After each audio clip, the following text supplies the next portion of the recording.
19h jot na ba toftal lu toll ci fanweeri simili mbokki salaamaaleykum daleen ak jàmm ci jotaayu xibaar yi li ci gën a fës te ñu dama ko jukki ndax xam ngeen ne ni ki démb yemook ñaar fukki fan ak juróom ñett ci weer wi ñu nekk la jëriñ ji nga xam ne moom la ñu dénk wàllu biir réew waroon wax koppar yi nga xam ne moom la ñu fas yéene déposé mu ñeel élection législative yi bu ñu sukkandikoo ci kii nga xam ne xam-xamam màcc na jëm ci wàll wi muy Valdiodio Ndiaye di expert électoral moom moomee di sàkku ci ñi nga xam ne nag ñoom ñoo séq lang gi ñu xippi seen ay gët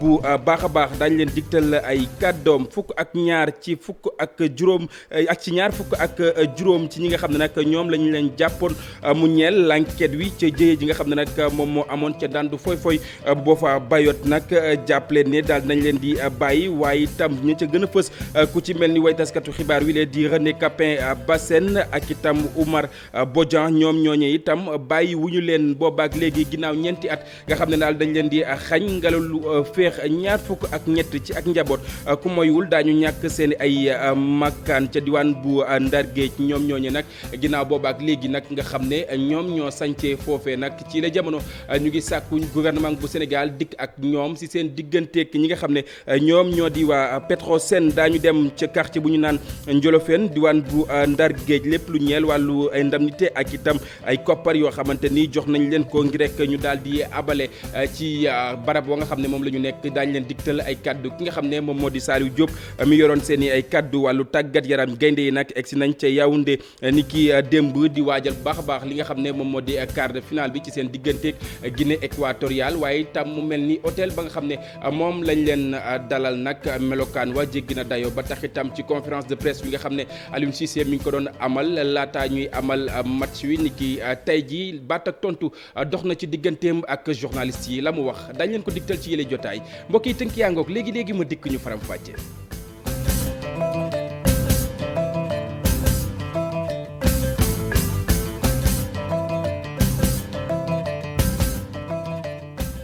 jërë ngeen jëf mbokk yi ñu nuyuwaat leen ci gën gi nuyu dal leen ak jàmm ñu jukki leen xibaar yi ñu door ko dañu ko junjee woon ndax xam ngeen ne démb yemook ñaar fukki fan ak juróom-ñett ci weer wi ñu nekk la ñu waroon amal wala boog fixé montant wi ñeel li nga xam ne nag moom moo di élection législative yi jëwriñ ji nga xam ne nag moom la ñu dénk wàllu biir réew waroon a amal lu ni mel ki nga xam ne ak expert la ci wàllu électoral moom Valdiodio Ndiaye mi ngi sàkku ci ñi nga xam ne ñoom ñoo sekk langu politique bi ci yile jamono ñu xippi seeni ay gët bu baax a baax te itam di xool anam wa nga xam ne noonu lañu fas yéene tëralee mbir mu nu mel baat ak tontu dox na ci digganteem ak Chérif Dia ñu teewlu.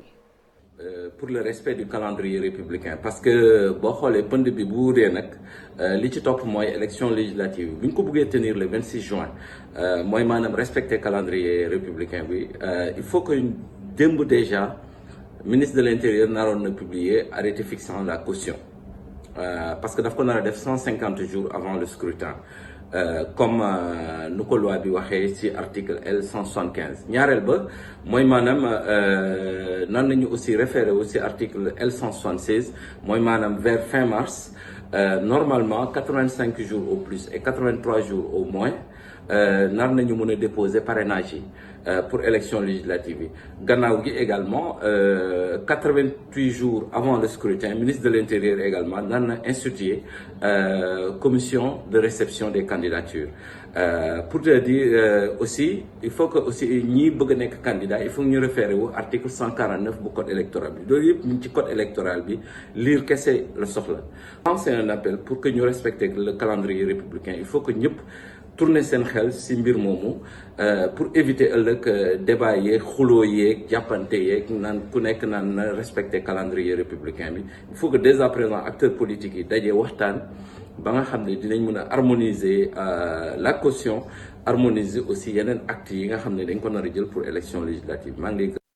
ginnaaw élection yooyu mbokk yi xam ngeen ne dibéer wi ñu génn lañ doon amal élection territoriale yi fii ci réew bu Sénégal ñu wutali diwaan bu Thiès moom Mamadou Thiaw nekk maire bu Tasset candidat itam bu Benno Bokk Yaakaar ginnaaw aw ndaje woo xamante ni nag bi ñu ko doon amal baat ak tontu itam jóge na ci moom jëm ci askan wi mu ñeel aw ngërëm woo xamante ni teg na ko ci képp koo xamante ni jàppaloon nga ko tànk naka noonu itam defee na ko ci ki nga xam ne moom moo di président Macky Sall ñu teewlu ay kàddoom ci micro Cheikh Anta Diop ak Seylatir diwaan bu Thiès. bi ñu ñëwee ku nekk xam na li ñu fekkoon ndox manqué woon na lool courant amuloon ñaari dëkk ñetti dëkk yoon yi amuloon liggéey amul loolu moo waral ci benn mandat ñu def fi liñ fi def lépp beneen bi topp bëgg nañ fi def un centre de santé fii ci commune bi ba nga xamante ni poste de santé yi dañuy yokk case de santé yi bu ñuy yokkee case de santé yi koo xamante ni case de santé bi affaire bi dépassé na ko mu dem ci poste de santé bu gënee compliqué nag mu dem ci hôpital donc ni ñu defaree jënd matériel échographique tey ñu daan dem Thiès di paas di fay 8000 tey ñu réglé ko ba nit ñi di fay 5000 noonu lañ bëggee def fii benn hôpital boo xamante ni kenn du demati hôpital régional kenn du demati Thiès fii la ñëpp di fajoo. Taseet mérito na ko jàppale président Macky Sall 2012 ba léegi ci combat yëpp bu fi taxaw Taseet kenn féetewu ko kanam donc moo tax bu soobee yàlla fii dinañ fi def hôpital boo xamante ni kenn du demati Thiès wala Mbour fii la ñëpp di fajoo incha allah. gërëmal ma caw santal ma ko su président bi sosé yàggul dara mu di nag coalition ànd liggéey suñu gox mu mel ni nag taxawaayam ci li nga xam ne moom moo di njongante yu weesu am na solo lool ndax itam gox boo dem am na ci ñoo xamante ni nag am nañ fa aw taxawaay bu yaa ba tax itam jamono yi nag gën nañoo dëggal seen bopp mu ñeel langu ko politique bi fii ci réew bu Sénégal diwaan bu Kolda Abdoulaye Diallo.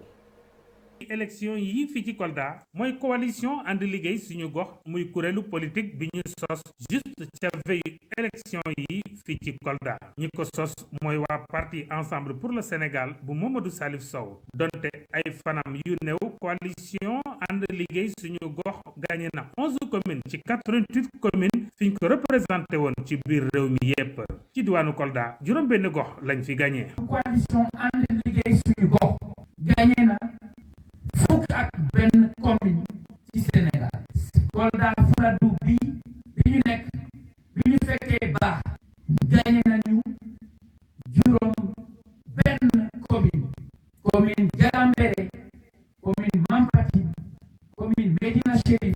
commune Dioula Kolon, commune Wassadou, commune Némata. ci yeneen diwaan yi ci biir réew mi la coalition ànd liggéey suñu gox gagné na tamit yeneen gox. ñun suñu coalition bi ren gi la jub population sénégalaise yi wóoluñu jox ñu fukk ak benn commune ci Sénégal am na commune am na coalition yi ñu gën a siiw yu ñu gën a am moyen yu ñu sénégalais yi gën a ràññee mais ñun ñoo leen raw ci commune ci Sénégal loolu nag nekk gu leer parce que defuñu woon bruit defuñu woon tentamment dañ doon liggéey ci suuf depuis plus de 10 ans. Mamadou Salif Sow ak ay ñoñam ñooy feddali bokk gi ñu bokk ci mouvance présidentielle. ñeneen ñu dëggal seen bopp itam mu nekk aw gulet ci langue yi bokk na ci l'Alliance pour le développement du département de Foundiougne ñoom itam ci njongante ñu génn wane nañ seen bopp bu baax a baax rawatina ki nga xam ne nag moom moo di Ngor Dione xam ngeen ne moom mooy tête de liste boobule coalition nekk itam ci la jamono maire bu commune bu Mbam kan mooy Ngor Dione ci élément bi la daañu leen xam leen ak moom Ibrahima Kane moom moo sekkoon ak moom waxtaan. Inspecteur des impôts et des domaines là. sama formation de base économie la man économiste laa de formation balaa may dugg ENAM tey maa ngi liggéey centre de service fo du Ngor Almadi balaa ca loolu nag def naa le tour du Sénégal. ci sampam bu njëkk ndëndëm ci ay élections moom mile gagné na ñetti commune ñu wàññi ca Mbam nga xam ne moom moo nekk maire ba tey jii. mu jiite woon liste Alliance pour le développement du département de Foundiougne Ngor Dione daal di ràññeeku ci tànneef yi. presque depuis 2 ans amul benn week-end bu ma deful sama dëkk. te loolu ñeneen ñi nga xam ne def nañ ko aussi moo tax tey ñu xam ne tey élection locale la ñun gox yi kese la xamante nañ suñu biir xam nañ ko mun xam nañ ko mënul xam nañ ko xam nañ ko xamul te loolu mooy indi résultat ADDF tey parce que tey nit population si boppam ñu les grands partis nga xamante ne les décisions sont prises à Dakar mais tey ci gox-goxaat yi la nga xamante ne li ñuy dund xam nañ ko li ñuy def xam nañ ko li ñuy wax xam nañ ko ñu ñëpp xamante nañ suñu biir te xamante boobu mooy indi résultat yi tey. tey jii mu nekk ci bopp commune bu Mbam ci département de Foundiougne moom inspecteur des impôts et domaines bi di tàllal loxoom bépp force vive bu nekk Mbam ngir ñu song nag lii di priorité yi nga xam ne wàññi nañ ca jafe-jafe ci wàllu ndox naka noonu itam ñu jëmmal fa ab hôtel de ville. koom-koomu Mbam yomb na yombut xam nga lu tax parce que Mbam am na géej Mbam am na àll bu ñu béy ak àll bu ñu sàmmee te ñett yooyu boo ko boolee population ci loolu la ñuy yëngatu chaque jour xam nga li manqué woon organiser leen mun leen permettre ñoom bu leen formaliser ba pare financement bu état am ñu bokk ci transformation bu ci war a am aussi ñu accompagner leen parce que loolu c'est fondamental et c'est vital donc ressources yooyu tey am nañu opportunité bu ñu mën a permettre ñu valoriser ko ban opportunité la mooy le pont de Foundiougne ban opportunité la mooy le port de Ndaxonga donc opportunité yooyu tey ak ressources yooyu ñoo ànd transformation ressources yooyu population pare nañ ku leen jàppale lañ doon wut man dinaa ñëw indi partenaires yoo xamante ne ñoom seen bopp ak lu ñu mën a liggéey mun ko transformer mun ko valoriser de sorte que lépp lu ñuy jëndee feneen ñu jëndee ko Mbam parce que c'est possible. teg commune bu Mbam ci raayu émergence lu ni mel moom mooy mbébétu meeram bu bees bi muy delloo njukkal askan ba yeewoo Mbam rawatina ci département bu Foundiougne naka noonu itam di encourager ay adversaires am di leen xamal ne leen buntam tëjul ko benn yoon ngir liggéey pour intérêt commune Mbam. jërëjëf Ibrahima Kane ñu sant ko bu baax a baax gërëm ko mbokk yéen ngi fàttaliku juróom benn fan ci weeru janvier atum 2018 am na ñenn ñoo xamante ni tegoon nañ leen yoxo mu ñeel l'enquête jëye ji amoon ca ndandu foy bu boo fa bayot jàpp leen ne fukk ak ñaar ci ñaar fukk ak juróom yi nga xam ne itam tegoon nañ leen yoxo daal nañ leen di bàyyi ñi ci gën a fës bokk na ci way taskatu xibaar wile di René Capain Bassène ak ki nga xam ne moo di Oumar Bodian ñoom ñooñu itam ba suñu yàlla tey bàyyiwuñu leen ginnaaw ñeenti at yoo xamante ni xañ nañ leen ko ngelaw lu féex mu mel ne nag Boubacar Diassi dikk na ak ñun ci aw tënk. fukk ak ñaar yu bokk ci ñaari fukki doomu aadama ak juróom yi ñu jàppoon gannaaw gi jëye ji amoon ci bésub juróom benn fan bu weeru janvier 2018 ci commune bu Niassia daanaka yoon bayaat na leen ñu ñibbi seeni kër gannaaw bu ñu tëddee ñeenti at ci kaso suñu sukkandiko ci suñuy xibaar lu mooy journaliste bu siiw bi di René Capain Bassène ak Oumar Bodian mu ñëpp xam waaye it yeneen fukki doomu aadama ak benn ñu nga xamante ni ñu ngi desandi ba léegi prison bokk na ci ñi ñu bàyyi ñu ñibbi seeni kër fukk ñi nga xamante ni toppatuñu leen dara waaye it ñaar ñoo xamante ni daanaka dañu leen bàyyandi ci lu ñuy duppee liberté provisoire ñu fàttali ni ba su juróom benn fan bu weeru janvier 2018 fukki doomu aadama ak juróom ñoo daal di faatu gannaaw bi leen ay nit yi yoroon ay ngànnaay jàpp leen sox leen ay balu fetal bu ñu ubbee enquête bu njëkk bi si la yoon daal di teg loxo lu mat ñaari fukki doomu aadama ak juróom te mu dencandi leen kaso ngir mën a wéyal enquête bu gën a xóot waaye gannaaw ñoom ñëpp tëdd nañu ñeenti at di xaar joojule enquête ci la ñu bàyyi ajjuma ji ñenn ci ñoom nga xamante ni ñoo ngi dëkk Toubacouta ak Buro Faye ngir ñu mën ñibbi seeni kër ndaxte bu ñu sukkandikoo ba léegi ci suñuy xibaar ci fukki doomu aadama ak ñaar yi ñu bàyyi ñeenti ñoo ngi dëkk Buro Faye waaye juróom-ñetti ñoom ñu ngi dëkk Toubacouta bàyyi bu ñu bàyyi fukki doomu aadama ak ñaar ñii mu ngi am ci waxtu bi nga xamante ni askan wi yeewu ci diwaan bu Ziguinchor amul xel bu dal joojule xel bu dayul mu ngi bàyyi ko ci jaamarloo bi am diggante force internationale bu nekk ci Gambie ak ay nit yu yor ay ngànnaay te ñu féetale leen ci mouvement des forces démocratiques bu Casamance waaye ñu jàpp ni yooyu la jaamarloo ñu ngi am ci bët saalum réewum Gambie mu nekk bokk ci beneen côté bu frontière Sénégal. ginnaaw bët Saalum ñu wutali bët gànnaar diwaan bu Ndar Géej la ñuy dem foofee jàpp leen lu toll ci ñaar fukk ak ñett ci ak njaboot ku moywul seen i makkaan dina nax saay ñi leen ko yóbbee bokk na ci Petrosen ba tax itam ci la jamono loxo dar gémmeñ ñoom ñooñu itam ñuy xam rek ne jot nañ ay ndàmpaay ak itam sommation lu ni mel bu ñu ko xaymaa ci suñu ay koppar toll na ci ñaar téeméer ak juróom fukki junni lu ni mel ne soxlawuñu ko benn yoon ba tax itam aw ndimbal la ñuy sàkku Saliou Diop moom moo yor seen ay kàddu àdduna jëmale ci micro Ousseynou Diop. suñu doléance suñu lu ñu xam dafa ñu metti ñuy ñaan dépp doomu Ndar mu jóg jàppale ñu ci li nga xam dafa nar dal suñu kaw parce que ñun fii ñoo fi nekk ay terrain depuis 20 ans ñoo fi nekk di fi def suñu doole di fi daan suñu doole sud bi ñoom lañ ñëw cité yow ni def am ñoo xam dañuy jóg 23 jël nañ 23 parcelles nit ñi dañu war a jóg mais ñooñu ba ñuy jóg ay doomu Ndar lañu bëgg nañu defar Ndar ñun bañu ñu loolu mais dafa am na ñuy jógee nag xanaa man du ma def 5 millions nga may jox juróom fukki junni boo ñëwee naa dama lay jox ay 250 000 ci jullit sax taxaw di wax sa moroomu jullit sax ak la fii boo xoolee population bi ñu fi taxaw nii nga xam ne ñëpp ay daan seen doole lañu président de la République la ko dégg li ñuy ñaan mooy ñun bañu jóg ba ñu jóge fii mais li suñu àq lañ wax nañ ñu ko jox. nekkoon na zone boo xam ne dafa doyoon waar trop deex ñu fi nekk def suñu doole ba tey mu baax soxla nañ ko nañ ñëw ñu waxtaan ak ñun ay jullit lañu mais woote menacé yi ñuy def amul njëriñ. ginnaaw coowal suuf ñu àddu ci leneen mu ñeel wàllu wér-gu-yaram jàppale ne ca diwaan bu Mbour Géej lu ñeel lancement bu ñetteel bi dose ci li nga xam ne moom moo di Covid 19 daal nañ koy tàmbali ñi sekk wàllu kër docteur ca wowli diwaan itam bëgg nañ ci askan wi ñu càmmonteeg li nga xam ne moom la waa kër docteur santaane ci le jamono docteur El Hadji Djibril Fall moom mooy responsable opération Covid 19 bu hôpital bu Mbour ñu teewlu ay kàddoom ci micro Abdourahmane Diallo ak Mamadou Gueye. ñëw vacciné wu wala xale bi nga xam ne am na 12 ans ba mu ëpp ko mu am benn feebar boo xam ne docteur bi koy suivre ñëw na ba wax ne kii feebar bii la am donc kooku tamit mën na ñëw vacciné wu. vaccination mi ngi intéressé première dose deuxième dose ak troisième dose. intéressé ki nga xam ne mooy sénégalais fii la juddoo at tamit ki nga xam ne du sénégalais wala tubaab la mu nekk dëkk ci zone bi bëgg a def vaccination bi ñi ngi ko commencé fii parce que dañoo bëggoon tamit gën a jàppale ñi nga xam ne moo doon communauté européenne bi dëkk ci zone bi di nekk Saly waroon a jël seen troisième dose depuis longtemps donc ñu doon xaar vraiment que am autorisation au niveau du ministère tamit nit ñi dañuy yaakaar ne bu nu vacciné woo waratuñ am Covid. donc vaccination du tax nga ñàkk am Covid mais day éviter nit ki di def ay formes yi nga xam ne mooy tax ñu koy hospitaliser ñu tuddee ko forme grave donc loolu mooy rôle vaccination donc da nga koy am di nga am yëg-yëg bu gàtt après feebar bi wér nga dem mën a yeggali sa liggéey donc tëdd bi wàññeeku na feebar bi nga xam ne dañ la daan tëj hospitaliser la ay bés ba mun a dem ay weer day wàññeeku donc nit ki dina teel a wér mun a dem teel a nekk ci ay activités beneen bi mooy que. vaccin li commencé wul ci corona vaccin boo xam ne dañ koy répété vaccination yëpp même yi ñuy defal xale yi dafa am renouvellement parce que dafa am diir boo xam ne bu ko vaccination bi defee ci sa yaram dooleem day wàññeeku ñun na duñu xaar ba doole bi jeex pour ñuy commencé waat beneen.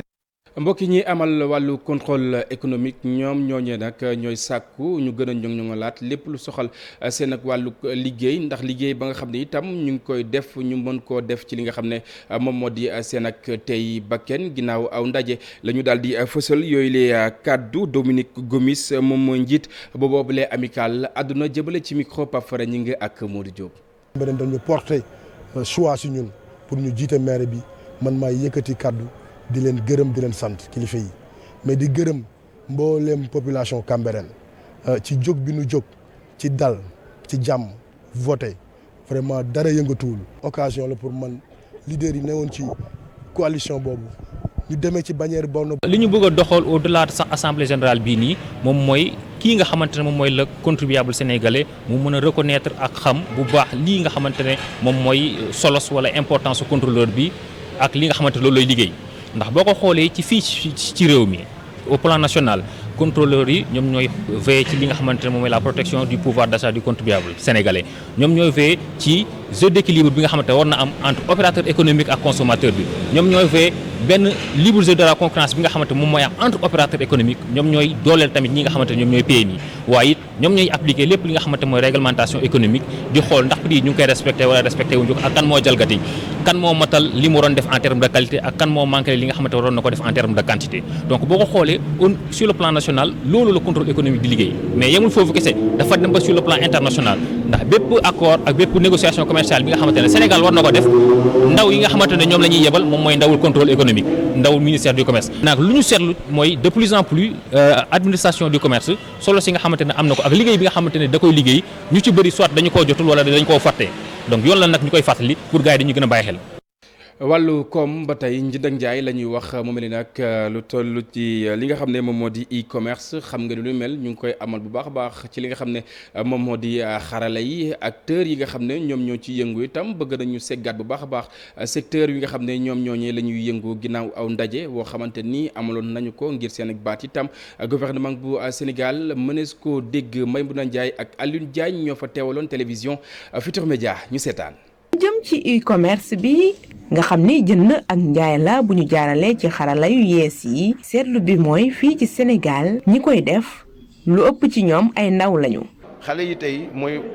population tranche de la population bi nga xam ne ñoom dañu yàlla daf leen may ñu xarañ di xalaat léegi nag képp kuy xalaat te vraiment sa xalaat rafet te jëm si li nga xam ne moom la ñu dégagé dans la stratégie ñun dañ lay jàppale. ci ndaw yooyu Pape Sayar Gaye moom mu ñuy wax jafe-jafe yi nga xam ni dañ koy jànkonteel lu ci bari. dañoo bëgg vraiment daje bi su jeexee ñu am ay résultats concrets ñoom ñëpp di jaay dañ leen war a jàppale wan leen vraiment accompagner leen pour que ñu mën leen jaay produit vraiment ngeen jot ko ci ay bonnes conditions. lu bari ñu war koo yaraat ci seen liggéey ni muy doxee looloo tax ñu amal ndaje bu yaa bi nga xam ni mbooleem ku ciy yëngu ñëw nga ci. celui de la régulation parce que autant le commerce traditionnel est organisé. lu jëm ci jënd ak njaay bi maanaam commerce traditionnel dañ ko ñoŋal bu baax a baax wante nag loolu wute na ak commerce bi ñuy jaarale ci jumtukaay yu xarala yi. ci loolu nag ñu ngi xaar ci nguur gi ak ministère du commerce ñu def ay jéego ngir gën koo mën a ñoŋal ña cay yëngu itam naka noonu ñu def seen kéem kattan ba nga xam ne produit yu yamamaay yi ñu dooleel ko ba mu gën a mën a indi koom. à des produits qui sont pas adaptés de pouvoir être sur le marché. ñii di yëngatu ci li ñu duppee e-commerce nee nañu bëgg nañu nag defaraat seen liggéey bi ba mu gën a mucc ayib liggéey boobu bëgg nañ ci ànd ak direction bi nga xam ni moom la ñu dénk technologie de l'information et de la communication.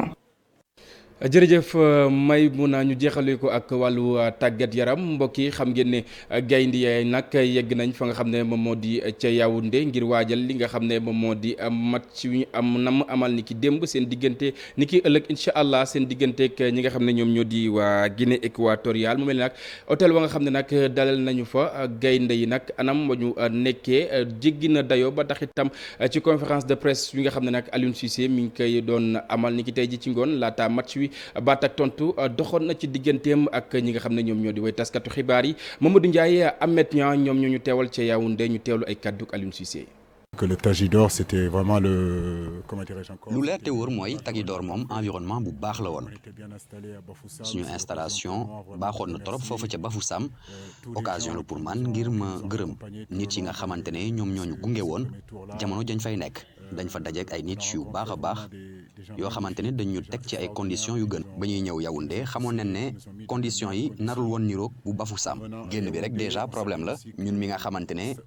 ñoo nekkandoo depuis le 27 décembre 2021 donc léegi benn weer a ngi nii xamoon nañ ne conditions yi narul woon demee comme yu Bafoussam yi waaye lu ëpp solo mooy ñu concentré wu ci match suba bañ a wut ay problème waaye ñu yem ci l'essentiel ci objectif bi ñi nga xamante ne démb nelawuñu yaakaar naa ne tey dinañ mën a nelaw bu baax waaye bëgguma trop wax ci loolu ñu ngi fi tey pour benn matchu football dañ ko préparer ni mu ko waree te ci terrain bi la lépp di nar a am. Nous l'avons préparé comme il se doit et c'est sur le terrain que ça se passera. bokk na ci quart de finale wi am tey doxoon ci diggante Gambie ak itam Cameroun mu mel ne nag Cameroun moo mujj jël ndam li ginnaaw itam bi mu ko làbbalee ñaari bal ci dara tey jile Sénégalais yi ak itam Gambien yi bokk nañ seetaan match bi fa nga xam ne moom moo di ci Abis Garden ñu teewlu reportage bi nga xam ne Alioune Dissa Préra moom moo ko daal di amal. entré wu di seetaan match bi communauté gambienne bi nekk Sénégal ñoo ngi ci première mi-temps bi. Gambien yi jël ndam li comme boo xoolee like this is history pour ñun ndaxte c'est la première fois Gambie dem si li nga xamante ni mooy AFCON musuñu qualify c'est la première fois ñu qualifié pour dem si AFCON bi donc bu ñëwee ba si li nga xamante ni mooy quarter finals mooy quart de finale soo loolu fierté la pour ñun. jàpp nañ ne mën nañoo daan Cameroun incha allah.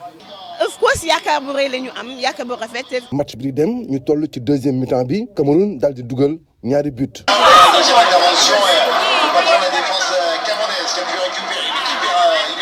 Sénégalais tamit ñëwoon supporter équipe nationale bu Gambie solidarité sénégalo-gambienne moo taxawee foofu. effectivement lu rafet la ci diggante Sénégal ak Gambie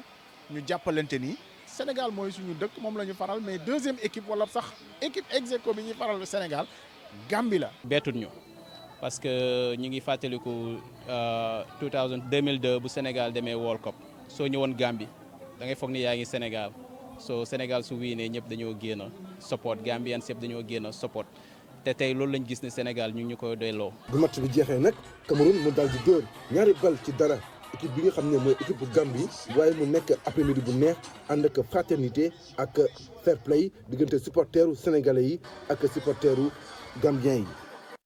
jërëjëf Alioune Dissa Prera ñu jaar fii daal di ndar képp li nga xam ne nag moom moo di xibaar yi waaye des leen ak rédaction bu télévision Futurs Médias léegi Léa Soukeyna Ndiaye dina fi teew jukki leen xibaar yi ci kàllaamay tubaab lu mooy loolee tam ma jox leen daje incha allah ëllëg ci xibaar yi ci kàllaamay kocc ba tey 13h ak itam 19h30 lu mooy loolee tam des leen di wéy ak suñu ay programme mbokk yi jaa ngeen jëf ñu fanaan jàmm.